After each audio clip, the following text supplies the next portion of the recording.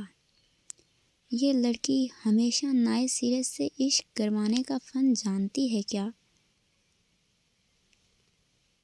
تم دایان شاہ سے اظہار محبت کر رہی ہو کیا؟ وہ ساری ٹینشن بھلائے اس کی آنکھوں میں پھونک مار کر بولا، نہیں تو آپ کے کان خراب ہیں۔ میں بول رہی تھی کہ میک اپ سے لڑکی مزید نکھر جاتی ہے۔ وہ سٹپٹا کر اٹھنے لگی تھی مگر دایان شاہ نے اس کو بازو سے تھام کر اپنی گود میں گرایا۔ مہاپارا شرم سے لال کندھار ہوئی تھی۔ دایان شاہ کی گود میں بیٹھ کر اس کی قربت جھیلنا کسی عام لڑکی کے بس کی بات نہیں ہے۔ وہ تو سامنے سے لڑکیوں کو ہپنوٹائز کرنے کی صلاحیت رکھتا ہے اور مہاپارا تو پھر اس کے سینے سے لگ کر بیٹھی تھی۔ تو لڑکی کو چاہیے کہ وہ میک اپ کر کے بس شوہر کا ضبط آزمایا کرے۔ وہ اس کے پیٹ کے گرد اپنے بازوؤں کا شکنجہ کستے ہوئے اپنی ٹھوڑی کو اس کے کندھے پر رکھ گیا۔ اس لڑکی میں کیا جادو تھا کہ وہ اس کو 2 منٹوں میں ٹراما سے نکال کر مسکرانے پر مجبور کر گئی تھی۔ چلو جی، مہاپارا کی لمبی زبان کا کچھ تو فائدہ ہوا تھا۔ اوکے، وہ ہکلاتے ہوئے بولی۔ اس کی قربت میں مہاپارا سے کچھ بولا ہی نہیں جا رہا تھا۔ گڈ۔ وہ اس کی گردن میں منہ چھپاتا کچھ پل کے لیے سکون محسوس کرنے لگا، ایسا سکون جو اللہ پاک نے بیوی کی ذات میں رکھ چھوڑا ہے، جو کسی اور سے کبھی نہیں مل سکتا۔ وہ اپنے ہاتھوں کی انگلیاں اس کی تمی پر پھیرتے ہوئے سکون محسوس کر رہا تھا جب دایان کا فون اس کی پاکٹ میں بجا۔ دایان ویسے ہی اس کی گردن میں منہ دیے بیٹھا تھا جب مہاپارا نے اس کو پکارا، آپ کا فون؟ جانتا ہوں، تھوڑی دیر بس ایسے ہی رہو، کال پھر آ جائے گی۔ وہ بند آنکھوں سے بول کر اس کی گردن پر گرم سانسیں چھوڑنے لگا۔ مہاپارا اس کی قربت میں تپ رہی تھی مگر دایان شاہ اس کو چھوڑنے پر راضی ہی نہیں ہو رہا تھا۔ اتنے سالوں بعد تو سکون ملا تھا، وہ بھلا ایسے جانے دیتا؟ فون بج بج کر خاموش ہو گیا اور تھوڑی دیر بعد پھر سے بجا۔ دایان نے منہ بگاڑ کر فون نکالا۔ سامنے ہی رایان کا نمبر جگمگا رہا تھا۔ مہاپارا کا چہرہ اپنی طرف گھماتا اس کو اپنی ایک تھائی پہ بٹھا گیا اور خود کال پک کرنے کے بعد فون کان کو لگایا۔ رایان، اصولاً تمہیں اس وقت اپنی بیوی کو کال کرنی چاہیے تھی، غلطی سے میرا نمبر ڈائل ہو گیا ہے۔ مہاپارا نے اس کی بات پر اپنی مسکراہٹ چھپائی۔ وہ سب کو ہی ٹھیک ٹھاک جواب دیتا ہے، یہ تو پتہ چل گیا۔ میں آج دوست کے گھر ہوں، صبح آ جاؤں گا، ایک کام تھا۔ دادو کو پرسکون کر کے سلا دو۔ اوکے، اللہ حافظ۔ وہ مہاپارا کے چہرے کو دیکھتا ہوا اس کے ہی الفاظ بول رہا تھا۔ رایان اس کا انتظار کر رہا تھا، شاید اس لیے بھائی کو کال کی تھی۔ فون بند کرنے کے بعد فون کو بیڈ پہ اچھالا اور پھر مہاپارا کو دیکھا جو سر جھکائے مسکرا رہی تھی۔ یہ لڑکی اس کے حواسوں پر مکمل طور پر چھا چکی تھی۔ اس کو لگ رہا تھا کہ وہ وقت دور نہیں جب وہ ماپارا کے پلو سے لگا رہے گا۔ اس سوچ پر وہ استغفار پڑھ کے سر جھٹک گیا۔ کیا ہوا؟ ماپارا اس کے سر جھٹکنے پر پریشان ہوئی۔ کچھ نہیں، بس بہت اچھی سوچ آئی تھی دماغ میں، وہ ہلکا سا مسکرا کر بولا۔ وہ اس کی ناک میں پہنی بالی کی طرف ہاتھ بڑھا رہا تھا جب دروازے پہ گھنٹی بجی۔ ماپارا ڈر کر اس کی گود سے نکلی۔ تو گائز، یہ تھی آج کی episode. Please tell me in the comment section کیسی لگی آج کی ایپیسوڈ آپ کو۔